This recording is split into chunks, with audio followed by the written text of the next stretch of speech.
यहाँ पे उपस्थित विद्यालय के सहायक शिक्षकगण तथा विद्यालय के सभी वर्ग के सभी छात्र एवं छात्राएं, मैं मोहम्मद अरमान आप सबों का आज के इस सुरक्षित कार्यक्रम के अंतर्गत आपका स्वागत एवं अभिनंदन करता हूँ।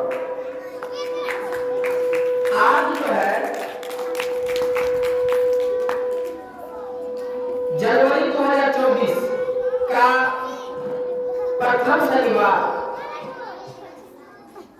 आज हम लोग इस सुरक्षित शनिवार कार्यक्रम के अंतर्गत हम लोग शीतलहर तूफान से खतरे एवं इसके उपाय के बारे में जानकारी प्राप्त करेंगे। बच्चों, आप जानते हैं कि अभी जनवरी का महीना चल रहा है और जनवरी का महीना, इस महीने में दिसंबर के तीसरे सप्ताह से, यानी अंतिम जो सप्ताह है, दिसंबर के अंतिम सप्ताह से लेकर जनवरी के तीसरे सप्ताह, यानी कि कुल मिलाकर 4 सप्ताहों के बीच में मध्य में आपको शीतलहर का प्रकोप हमारे उत्तर बिहार में अक्सर देखने को मिलता है। अब आप यहाँ पे शीतलहर शब्द सुना, अब आप सोचते होंगे कि हम शीतलहर किसे कहते हैं।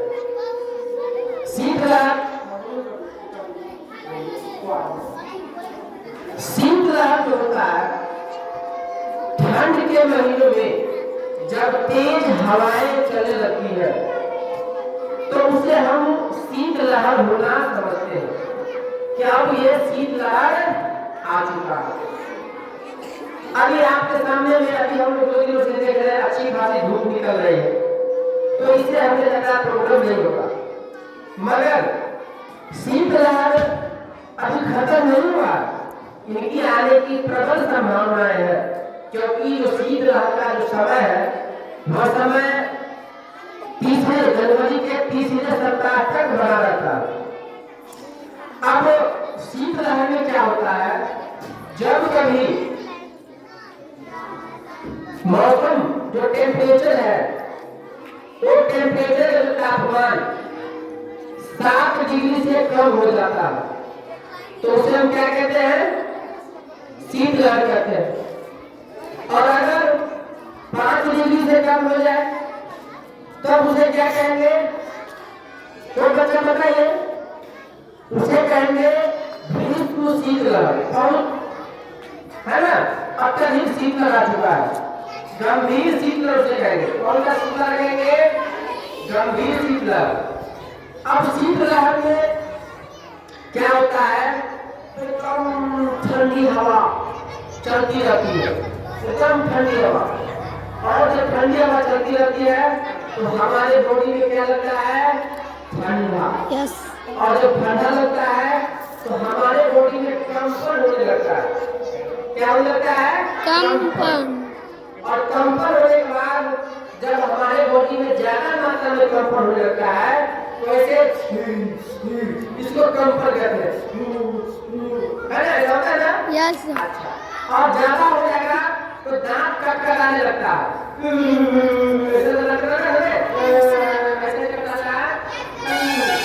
तो दांत कटकटाने लगता है। तो हम जानते हैं कि बहुत अत्यधिक क्या हो गया है? शीतलहर आ चुका है। अब शीतलहर बहुत खतरनाक है। किनके लिए खतरनाक है? आप लोग ध्यान से सुनिएगा।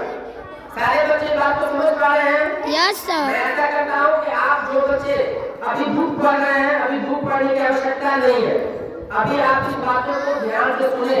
हम आपसे कुछ प्रश्न ही करेंगे, जब ये सेशन खत्म हो जाएगा तो आपसे कुछ सवाल किए जाएंगे। आपका अगर उत्तर अगर अच्छा नहीं आएगा तो आपको फिर से बताएंगे, लेकिन आपको सिखाना है। ये सुहानी कुमारी अभी भी बुक पढ़ रही है, नहीं पढ़े बुक, कहा कि सुन लीजिए, गुरु जी का बात मानिए। शीतलहर खतरनाक इनके लिए, तो शीतलहर ज्यादातर खतरनाक बच्चों के लिए और बुजुर्गों के लिए। बच्चा मतलब किसको बच्चा कहते हैं? जो छोटे हो, समझ गए? जैसे अगर कोई 5 साल या 6 साल से छोटा बच्चा है उसको बच्चा की गिनती में रख देते हैं बच्चा है। उस बच्चों में ज्यादा ठंड और जो नवजात शिशु होते हैं उसमें तो अत्यधिक मात्रा में ठंड के खतरे नजर आते हैं। अगर ज्यादा ठंड पड़ेगा तो उसको दिक्कत हो सकती है। उसके बाद है बुजुर्गों का नंबर। बुजुर्ग किसको कहते हैं? वे व्यक्ति जो 60 साल से ऊपर है। 60 साल से ऊपर लोगों को हम वृद्ध कहते हैं, बुजुर्ग कहते हैं।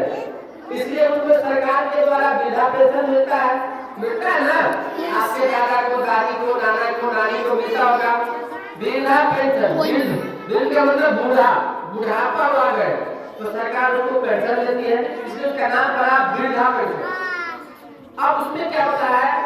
तो इन दो, या तो बच्चे हैं उनमें या तो उधर भटकता क्या होता है? उधर बैठिए।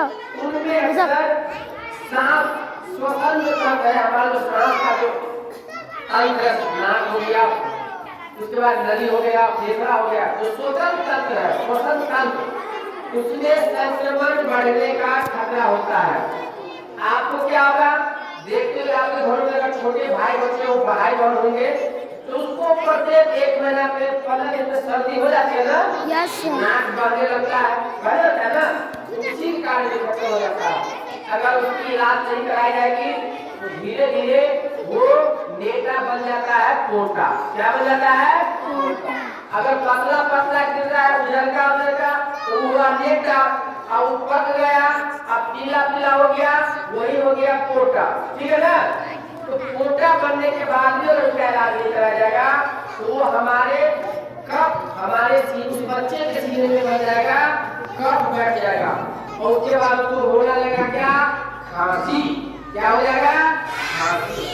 तो उसे कफ सिरप दिया जाता है, तब उसका खांसी क्या होता है?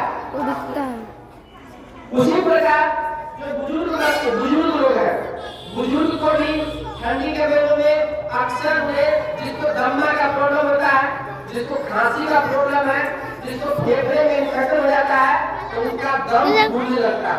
क्या फूलने लगता है? दम। उसका दम ज्यादा फूलने लगेगा। बैठ जाइए। उसका क्या फूलने लगेगा? बैठ के बढ़ो। दम फूलने लगेगा। क्या फूलने लगता है? दम। उसको जब बार-बार बहुत ज्यादा खांसी आती है। उसके बाद छोटे बच्चों में निमोनिया का प्रॉब्लम हो जाता है। किसका प्रॉब्लम हो जाता है? निमोनिया। निमोनिया का मतलब क्या होता है मालूम है ना? क्या होता है? क्या निमोनिया किसे कहते हैं? निमोनिया जानते हैं? जब छोटे बच्चे को पेट बार बार फूलने लगता है, दम मारने लगता है। क्या मारने लगता है? दम। और बार बार बच्चा पैखाना करता है, ठीक है ना? बार बार पैखाना करेगा, दम होगा, पेट बहुत जोर से ऊपर नीचे करेगा, उसके मतलब होगा कि उस बच्चे के अंदर में ठंड क्या कर गया? प्रवेश कर गया, तो जिसके कारण से उसे हम निमोनिया हो गया, उसका इलाज किया जाता है। अगला जो है चौथा, वो है डायरिया। क्या हो जाता है? डायरिया। डायरिया में क्या होता है? तो बच्चे और बुजुर्ग लोग जब ज्यादा ठंडा लग जाता है ना तो उल्टी बहुत करता है। क्या बहुत करता है? उल्टी। उसको डायरिया हो गया, उसको बार बार उल्टी होगा, ज्यादा ठंडी लगने के बाद क्या होगा? उसको उल्टी। तो इसलिए अब क्या होगा इनसे? अब ठंडी के कारण जो एक बीमारी चला है, जिस बीमारी जब किसी इंसान को अत्यधिक ठंड लग जाता है तो उसमें एक बीमारी आता है, उस बीमारी का नाम है हाइपोथेमिया। कौन सा बीमारी हो जाता है? हाइपोथेमिया नाम की बीमारी हो जाता है, जो बड़ा ही खतरनाक बीमारी है। जो बड़ा ही क्या है? खतरनाक बीमारी। उसके बाद क्या होता है? अगर किसी बुजुर्ग को अगर ज्यादा मात्रा में ठंड लग जाए, जब ज्यादा ठंडी लग जाएगा तो उन्हें क्या होता है? लकवा मार सकता है। क्या मार सकता है? लकवा बोलते हैं जो ठंडी लग गया, जिस अंग को ठंडी लग जाता है वो अंग एकदम सूना हो जाता है। क्या हो जाता है? सूना। जग वो सुन हो गया, पूरा नस जो है ना उसका क्या हो गया? सुन हो गया। उसे उसमें न वो तो ऐसे कर पाएगा, न ऐसे कर पाएगा, न बैठ पाएगा, कुछ भी नहीं कर पाएगा। अगर पैर में मार दिया तो पैर को हिला डोला नहीं सकता। समझ में आ रहा है ना? ये किसके कारण? ये सब किसके कारण होता है? ठंड के कारण। उसके बाद क्या होता है, हमारे जो बॉडी का जो रक्त वाहिनी है, जिसमें खून दौड़ता है, खून दौड़ता है ना, नस जो होता है, वो क्या होता है, वो आपको उसके ठंड के अत्यधिक ठंड होने के कारण वो हमारे रक्त वाहिनी प्रभावित हो जाती है। क्या हो जाती है? प्रभावित हो जाती है, धक्का जम जाता है। अगर बॉडी का टेम्परेचर कम हो जाएगा तो क्या हो जाएगा, रक्त वाहिनी क्या हो जाएगा, जम जाएगा।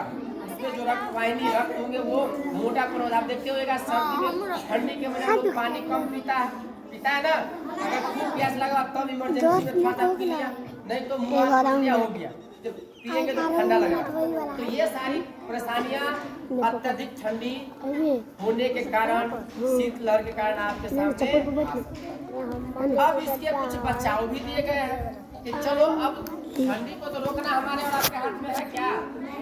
अब ठंडी अगर मान के चले शीतलहर आ चुका है तो क्या करेंगे, ऐसे माथा पकड़ के बैठेंगे केना चले नहीं, हम उसका सामना करेंगे। हम उसका क्या करेंगे, सामना का मतलब उससे कैसे बचेंगे। अगर शीतलहर हमारे गांव में या हमारे जिला में हमारे पंचायत में आता है तो हम उससे कैसे बचेंगे, उसके कुछ उपाय दिए गए। हमें शीतलहर से बचने के लिए हमें मोटे कपड़े पहनने हैं। मोटे कपड़े पहनना है, ऊनी कपड़े पहनने हैं। ऐसा कपड़े पहनने हैं, स्वेटर हो गया, जैकेट हो गया, है ना, हाईनेक हो गया, ट्राउजर हो गया, इनर हो गया, समझ में है ना। ये कपड़े हमें पहनने हैं और बगैर काम के घर से बाहर नहीं जाना है। और अगर निकलना पड़े, जैसे आपको विद्यालय आना है पढ़ने के लिए, तो विद्यालय अगर नहीं पढ़ने के लिए तो घर में तो पढ़ाई नहीं हो पाएगी, तो उसमें कैसे हम आएंगे।